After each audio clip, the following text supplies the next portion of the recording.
नमस्कार दोस्तों। इस लेक्चर में हम सीखने वाले हैं फंडामेंटल एनालिसिस ऑफ स्टॉक्स, मतलब स्टॉक्स की फंडामेंटल एनालिसिस कैसे चेक किया जाता है। ये लेक्चर इस सीरीज का पहला लेक्चर है और आगे आने वाले लेक्चर्स में हम काफी सारे वीडियोस इसमें देखेंगे। आप सोच रहे होंगे कि फंडामेंटल एनालिसिस के पहले से ही काफी वीडियोस हैं। इस लेक्चर में क्या नया है। इस लेक्चर को बनाते समय मैंने खास ध्यान रखा है कि मैं आपको कोई भी फंडामेंटल एनालिसिस की पूरी डिटेल बताऊं, साथ ही साथ मैं आपको एक फ्री ऐप बताऊंगा जिसकी सहायता से आप क्वार्टरली डेटा मिनटों में निकाल सकते हैं।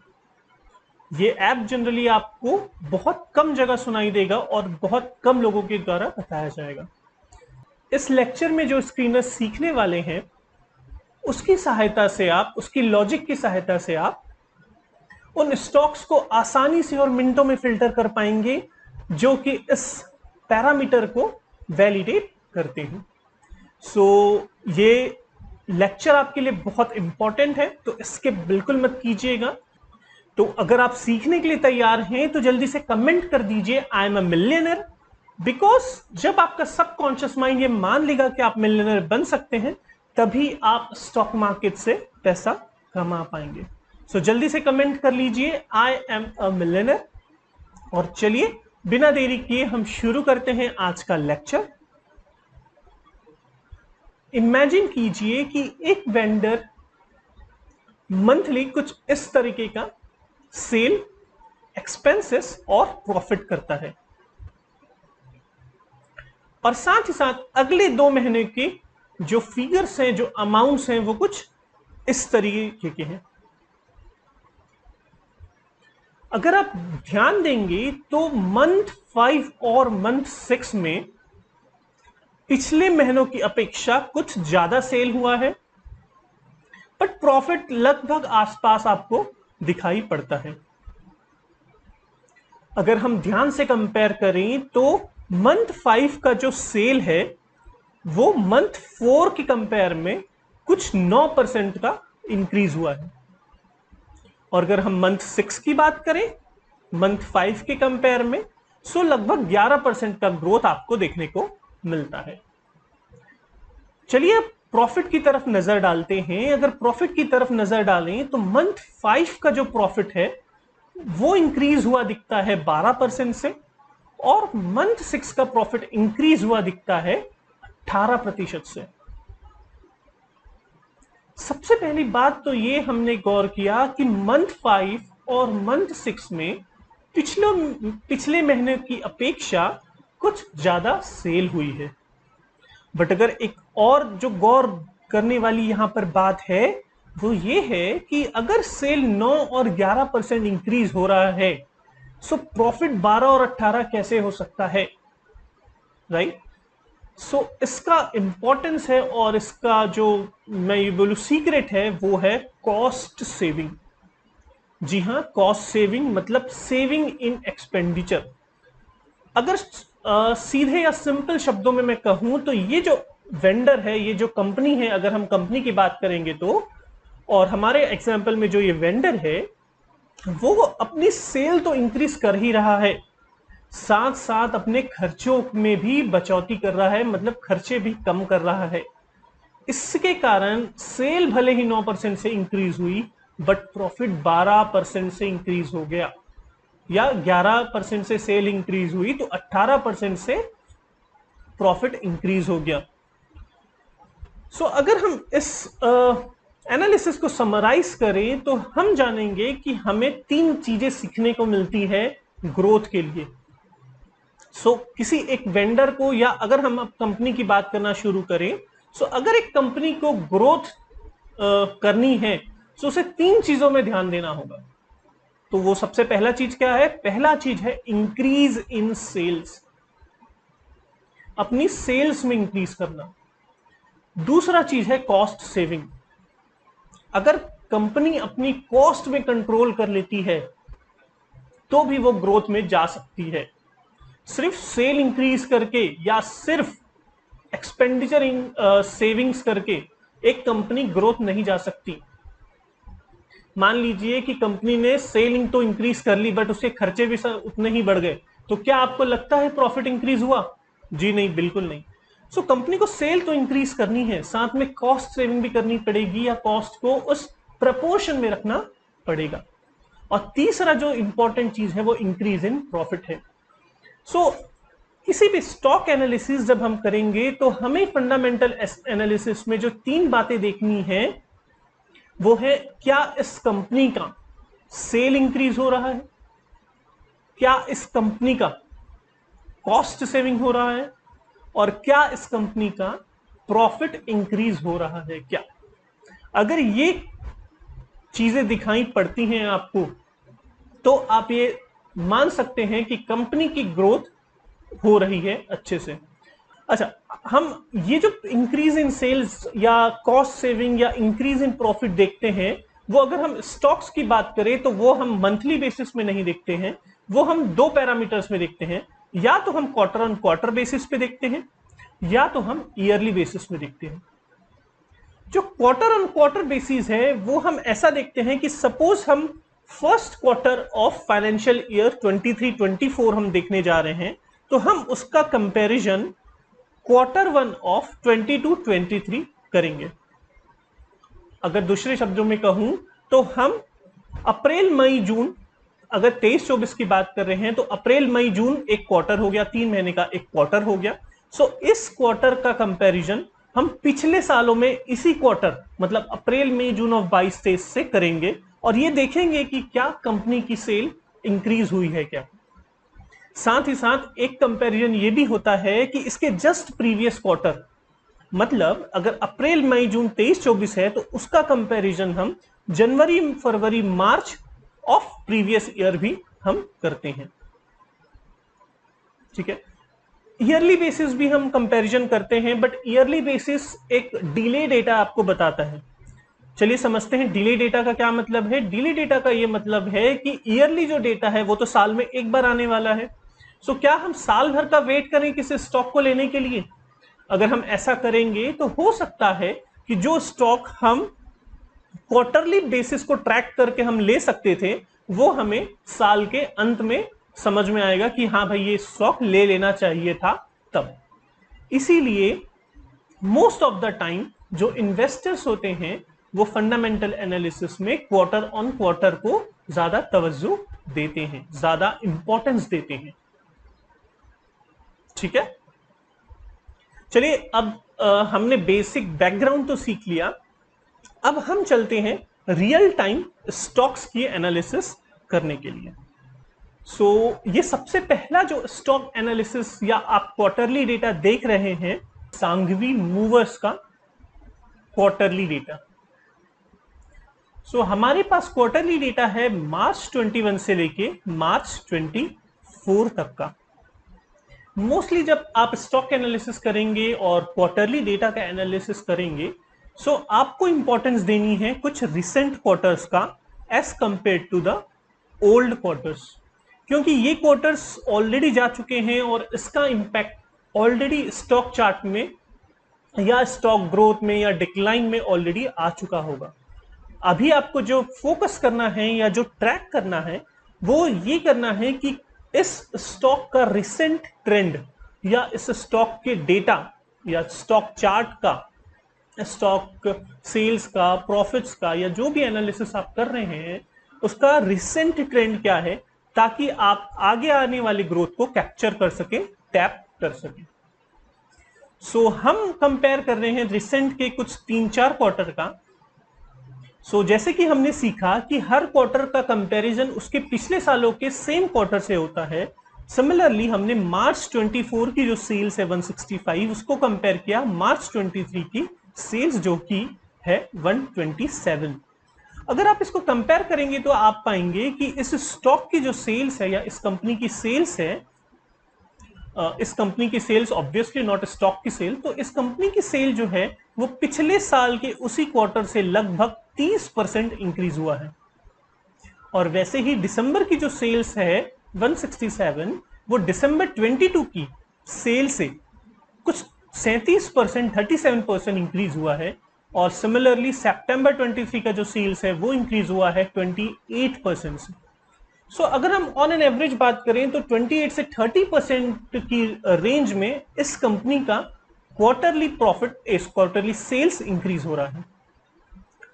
हमने ये भी सीखा था साथ में कि सिर्फ सेल इंक्रीज करने से कुछ नहीं होता, हमारी आमदनी बढ़ जाए सिर्फ उससे कुछ नहीं होता, हमें ये भी देखना है कि क्या हमने उसी हिसाब से अपने खर्चे बढ़ा लिए हैं। अगर हमने खर्चे बढ़ा लिए हैं तो हमारे पास पैसा भले ज्यादा आया बट टिकेगा तो है नहीं, तो हमारे पास बचेगा कुछ नहीं। तो सिमिलरली हमको ये भी देखना है कि क्या अपनी कंपनी अपने एक्सपेंडिचर में कंट्रोल कर रही है और जो एंड गोल है प्रॉफिट वो इंक्रीज कर रही है क्या। सो अगर हम प्रॉफिट कंपेयर करें इस कंपनी के क्वार्टर्स का, सो हम पाएंगे कि मार्च 24 का प्रॉफिट था 48 crore as compare to March 23 profit जो था 37 करोड़ रुपए, 34 करोड़ रुपए, 34 करोड़ रुपए। सो इस कंपनी का जो प्रॉफिट है वो 34 करोड़ से इंक्रीज हो गया 48 करोड़, जो कि अराउंड आता है 41%। So as compare to 30% increase in sale, company की प्रॉफिट बढ़ी 41% से। सो मतलब कंपनी ने खर्चों में कटौती तो जरूर की है, सेविंग्स तो जरूर की है। दिसंबर 23 का जो प्रॉफिट है वो 61 करोड़ है और दिसंबर 22 का प्रॉफिट है 35 करोड़। सो कंपनी की प्रॉफिट ओवरऑल इंक्रीज हुई 74% और लाइकवाइज 27% इंक्रीज हुआ जून के क्वार्टर में। सो अगर आप एवरेज देखेंगे तो कंपनी की सेल बढ़ी 30% और लगभग 35-40% के आसपास कंपनी की प्रॉफिट इंक्रीज हो रही है। इसका मतलब कंपनी सेल भी बढ़ा रही है, जो हमारा फर्स्ट रूल था, कंपनी एक्सपेंडिचर भी कंट्रोल कर रही है और जिसका रिजल्ट आ रहा है increase in profit at higher rate. Right, increase in profit तो हो रहा है बट हायर रेट में हो रहा है एज कंपेयर टू सेल्स। सो ये बहुत अच्छा साइन है और अगर ये चीजें दिख रही हैं सो मोस्टली अराउंड 80-90% चांस है कि स्टॉक की ग्रोथ होनी चाहिए। एक नजर डालें अगर पिछले के क्वार्टर में तो लगभग कंपनी की जो प्रॉफिट है as compare to this year, company की प्रॉफिट जो है 137%, 100% और लाइक वाइज इंक्रीज हो रही है। अगर आप कंपेयर करेंगे तो 8 से 19 हो गया, -3 से 14 हो गया, 5 करोड़ से 29 करोड़ हो गया और 9 करोड़ से 35 करोड़ हो गया। मतलब कंपनी की ग्रोथ तो यहीं से शुरू हो गई थी। ये साफ साफ दिख रहा है कि देखिए प्रॉफिट तो एकदम कम था यहां पर और प्रॉफिट यहां एकदम ज्यादा हो गया और इस कंपैरिजन में प्रॉफिट यहां और ज्यादा हो गया। मतलब इस स्टॉक की ग्रोथ तो मोस्टली 2022 से ही शुरू हो जानी चाहिए थी। चलिए अब स्टॉक की प्राइस देखते हैं कि क्या हुआ है। ये अराउंड है नवंबर 22 का डेटा जब स्टॉक ने एक अच्छा उछाल मारा, राइट, और उसके बाद कंपनी की स्टॉक ग्रोथ बढ़ती ही चली गई, स्टॉक प्राइस जो है वो बढ़ती ही चली गई। नवंबर 22 लगभग इस क्वार्टर में 29 से 35 जब ये स्टॉक बढ़ रहा था तब कंपनी ने स्टॉक चार्ट में अपना ग्रोथ दिखाना शुरू किया। सो लगभग यहां पर प्राइस था 240 के अराउंड, 250 के अराउंड एक प्राइस था और एटलीस्ट जुलाई 2023 तक तो इसका प्राइस चला गया 520 रुपए। अगर हम आगे देखें तो हम यहां बात कर रहे हैं कि 230-240 के आसपास का कंपनी का प्राइस था और आज की डेट में मई 2024 में इसका प्राइस है 1100 रुपए, 1100 रुपए, जो कि आता है 378% सिर्फ 18 महीनों में। लगभग 3 से 4 गुना प्राइस हो गई कंपनी की लगभग 18 महीनों में। सो आपको यहां पर एक डिस्क्लेमर छोटा सा देना चाहूंगा मैं कि कंपनी की जो स्टॉक ग्रोथ है मे बी सिर्फ सेल और प्रॉफिट के कारण नहीं हुई होगी। इसमें सबसे बड़ा एक जो फैक्टर होता है वो ये होता है कि डिमांड क्रिएट होना स्टॉक का, राइट। तो स्टॉक का डिमांड भी क्रिएट हुआ होगा, इसीलिए 378% लगभग 4 गुना स्टॉक की प्राइस हो गई। बट सेल इंक्रीज होना और प्रॉफिट इंक्रीज होना ये बहुत ही क्रूशियल फैक्टर है डिमांड इंक्रीज होने का। अगर मैं ये बात करूं तो ये एक इंडिकेटर है लोगों को बाय करने के लिए कि भाई कंपनी की सेल और प्रॉफिट इंक्रीज हो रही है, सो स्टॉक में ग्रोथ दिखाई देगी। ठीक है, सो ये था जो सांघवी मूवर्स का स्टॉक। एक और स्टॉक की हम एनालिसिस करने जा रहे हैं, वो है इंडस टावर्स। ये मेरा एक एक्शनेबल बाय में एक ये स्टॉक था इंडस टावर्स। मैंने बहुत एनालिसिस करने के बाद ये एक स्टॉक मुझे अचानक से मिल गया था और ये स्टॉक ने बहुत ही अच्छा परफॉर्म किया, इसीलिए मैंने इसे इस लेक्चर में इंक्लूड किया है। अगर हम क्वार्टर के सेट में देखेंगे, मार्च 21 से दिसंबर 21 कंपेयर्ड विथ मार्च 22 से दिसंबर 22, तो कंपनी की सेल्स कुछ 6% इंक्रीज हुई। और अगर हम मार्च 22 से दिसंबर 22 को कंपेयर करेंगे मार्च 23 से दिसंबर 23, सो कंपनी की सेल नेगेटिव चली गई 2% से। ये तो रहा सेल का हिस्ट्री।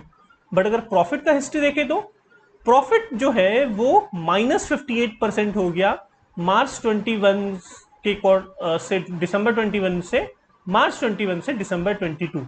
मतलब इस सेट ऑफ क्वार्टर्स में प्रॉफिट जो था वो नेगेटिव गया।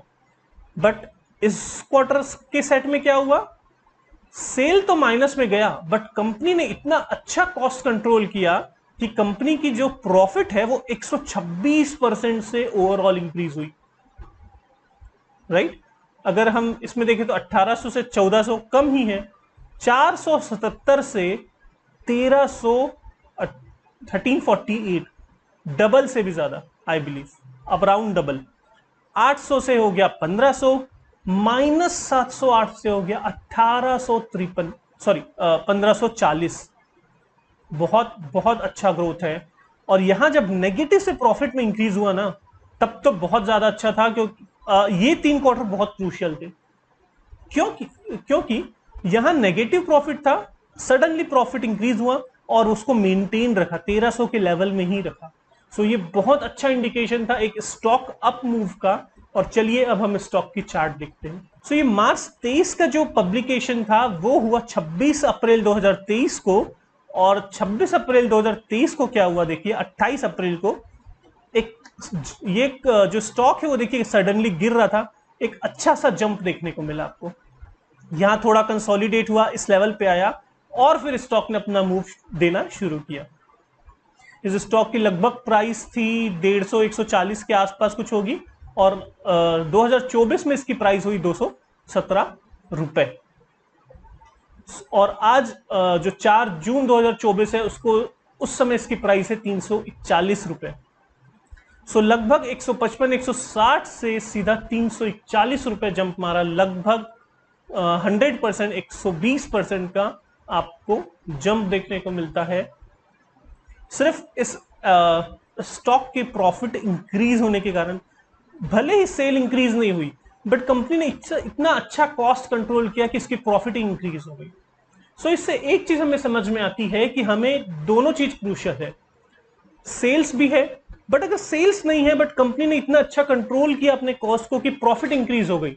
मतलब यूं कहें कि मेरी इनकम अभी ₹1,00,000 ही है, बट मैंने इतने खर्चे को इतना कंट्रोल कर लिया कि मैंने अपनी जो नेट सेविंग्स है वो बढ़ा ली। लगभग मेरे पास परचेजिंग पावर, जो एक टर्म होता है परचेजिंग पावर, वो मैंने इंक्रीज कर ली अपनी। राइट? सो ये इंपॉर्टेंस होता है किसी स्टॉक की फंडामेंटल एनालिसिस करने का। टाइम टेकिंग है, नो डाउट, बिल्कुल आपको टाइम लगेगा उस स्टॉक को वो एनालाइज करने का, बट हाँ बिल्कुल रिवॉर्डिंग है ये। और आप अगर ये अच्छे से एक आध स्टॉक मिल गए आपको, इस एनालिसिस आपने कर लिया, सो लगभग बहुत अच्छा आपको वेल्थ या प्रॉफिट देके जाएगा ऐसा एनालिसिस। फंडामेंटल एनालिसिस के साथ अगर आप high volume candle means HVC analysis भी यूज करेंगे सो आपको रिजल्ट्स बहुत अच्छे देखने को मिल सकते हैं। सो अगर आप सीखना चाहते हैं एचवीसी कैंडल तो इस वीडियो से आप सीख सकते हैं। इसका डिस्क्रिप्शन में लिंक में दे दूंगा, सो आप इस वीडियो को कंटिन्यू कर सकते हैं और डिस्क्रिप्शन के थ्रू ये वीडियो आप देख सकते हैं। अब हमारा जो तीसरा और सबसे इंपॉर्टेंट जो चीज हम सीखने वाले हैं वो ये सीखने वाले हैं कि आप ऐसा कौन सा स्क्रीनर यूज करें ताकि आपको ये जो स्टॉक जो है, ऐसे स्टॉक जो कंटिन्यूस इंक्रीज कर रहे हैं अपनी सेल्स या प्रॉफिट, वो आपको एक लिस्ट आउट करके मिल जाए। अगर आपको ये वीडियो पसंद आया होगा तो लाइक और शेयर जरूर कीजिएगा और सब्सक्राइब कर दीजिएगा ताकि आपको आने वाले वीडियोस की जानकारी टाइम पे मिलती रहे। चलिए सीखते हैं। आपको टाइप करना है screener.in, screener.in पे टाइप करना है आपको। ये ऐसा एक आपको स्क्रीन मिलेगा जो स्टॉक ऐप हम यूज कर रहे हैं क्वार्टरली डेटा देखने के लिए या फिर अपने स्क्रीनर फाइंड आउट करने के लिए, वो है स्क्रीनर, राइट। आपको screener.in पे जाना है। यहां आपके पास अगर अकाउंट नहीं है आपको यहां पर जाके गेट फ्री अकाउंट करना है। आप रजिस्टर यूजिंग गूगल कर सकते हैं। अगर आपका जीमेल अकाउंट है जीमेल अकाउंट से आप इसे लॉग इन कर लीजिए। मैं भी अपना जीमेल अकाउंट से लॉग इन कर लेता हूं इसे। ओके, जब आप लॉग इन कर लेंगे तो आपको कुछ स्क्रीन इस तरीके की दिखेगी।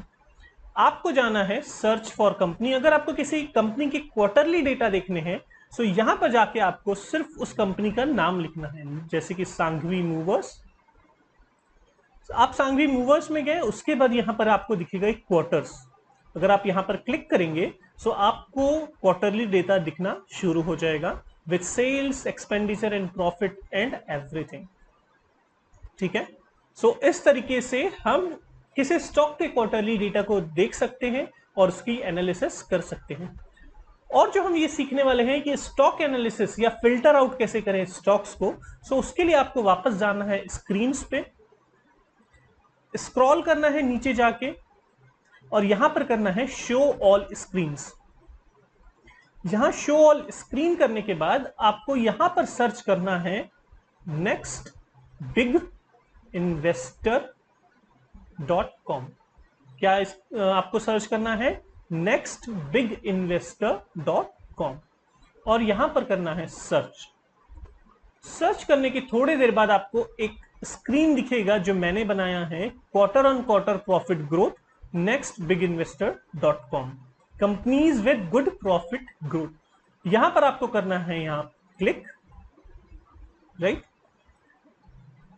क्लिक करने के बाद आपको इस लॉजिक से, प्री डिटरमाइंड लॉजिक से आपको ऐसे स्टॉक्स दिखने लगेंगे जिसकी प्रॉफिट कंटिन्यूअस ग्रोथ हो रही है, राइट। अब आपके पास टोटल बचते हैं, इस स्क्रीन में जो फिल्टर आउट हुए हैं वो लगभग 145 स्टॉक फाइंड आउट हुए हैं। आपको सिर्फ 145 out of thousands of stock, ये स्क्रीनर आपको 145 स्टॉक्स फाइंड आउट करके दे रहा है, राइट।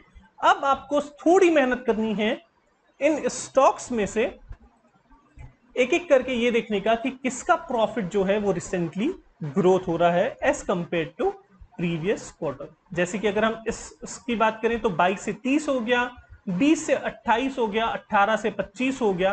मोस्ट प्रोबेबली थोड़ा इंक्रीजिंग साइड में दिख रहा है। साथ ही साथ आप जो और पिछले सालों है उसको, सॉरी, और जो पिछले साल हैं उसको इस साल से कंपेयर करके देख लीजिए कि क्या वहां पर भी बढ़ रहा है क्या। अगर आपको लगता है कि ये स्क्रीन जो स्टॉक्स है वो ग्रोथ दिखा रहा है आप ट्रेडिंग व्यू में जाके इसका एक बार चार्ट देख लीजिए कि ये चार्ट जो है वो क्या बोल रहा है इसका चार्ट। हम देख रहे हैं के सॉल्व्स इंडिया। यहां पर हम जाएंगे, के सॉल्व्स एंटर करेंगे।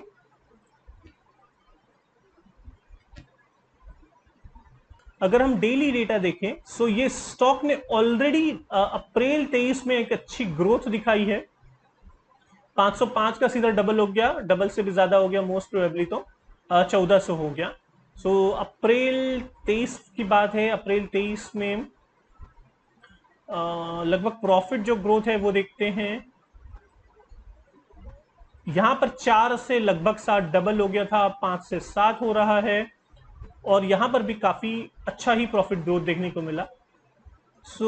ऑलरेडी कंपनी ने यहां पर एक्शन ले चुके हैं। अब आपको देखना है कि मार्च 24 के आसपास किस कंपनी का प्रॉफिट ग्रोथ हो रहा है as compare to previous year.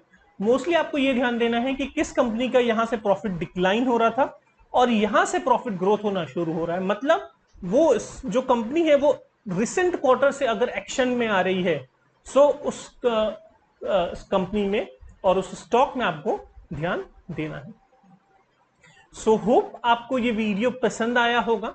आपके अगर कोई क्वेरीज है, कमेंट्स है, तो जरूर कमेंट करके मुझे पूछिए। मैं जितना हो सकेगा आपको जरूर बताऊंगा। इस वीडियो को लाइक और शेयर करना ना भूलिएगा और चैनल को जरूर सब्सक्राइब कर लीजिएगा ताकि आने वाले वीडियोस की जानकारी आपको टाइम पे मिलती रहे। ये था first lecture of मैस्ट्री in fundamental analysis. मिलते हैं नेक्स्ट वीडियो पे, इस सीरीज के नेक्स्ट वीडियो पे। तब तक के लिए thank you and goodbye. You guys are awesome, take care and learn well. Bye.